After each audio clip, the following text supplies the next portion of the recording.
नमस्कार, माझे नाव ईश्वरी घारे आहे. मी इयत्ता 5वीमध्ये शिकत आहे. माझ्या शाळेचे नाव जिल्हा परिषद माध्यमिक शाळा पानकनेरगाव आहे. आमच्या शाळेत एक ग्रंथालय राबवण्यात आला. त्या ग्रंथालयातून मी एक पुस्तक घेतलेलं आहे. माझ्या पुस्तकाचे नाव आहे आई आली आहे. माझ्या पुस्तकाचे लेखक आहे भरत. मी तुम्हाला या पुस्तकाविषयी थोडी माहिती सांगणार आहे. माझ्या पुस्तकाची किंमत आहे फक्त 50 रुपये. मी तुम्हाला या पुस्तकाविषयी थोडी माहिती सांगणार आहे. त्याच्यात 3 मुले होते आणि त्यांची आई राहत होती. त्यांच्या घरात खायला काही नव्हतं, म्हणून ती मुलीची आई म्हणाली, तुम्हाला मी काही दिवसापूर्वी मी तुम्हाला शाळेत टाकणार आहे. ते मुले म्हणाले, मला तर शाळा शिकायची खूप आवड आहे. एक मुलगा म्हणाला, ठीक आहे.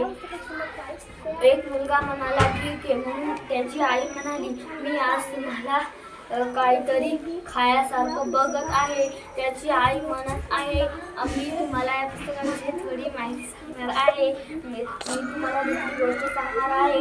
एक मुलगा होता आणि 2-3 मुले होते. ते एक मुलगा खूप चांगला होता. त्याच्या आईसोबत चांगला वागू लागला. दुसरे मुले म्हणाले, माझी आई मला खूप रागावते. आणि एक मुलगा म्हणाला, माझी आई मला खूप रागवत नाही. तर तिघेही जण मग थोडे 2-3 दिवस झाले की काही दिवसाने चांगले वागू लागले.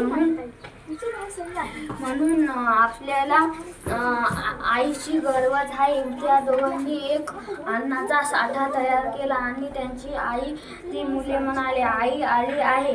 एक मुलगा म्हणाला, आपली आई तर आपल्या संगे लय वाईट वागते, म्हणून आपण आई संगे चांगले वागा. तर आई पण म्हणते, मला पण चांगले थोडे वागायला लागेल. एक मुलगा म्हणाला, माझी आई मला खूप आवडते आणि ती खूप चांगली आहे.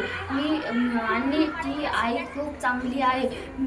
ती त्या मुलाला शाळेत पाठवत होती. आणि ती मुले म्हणाले, धन्यवाद.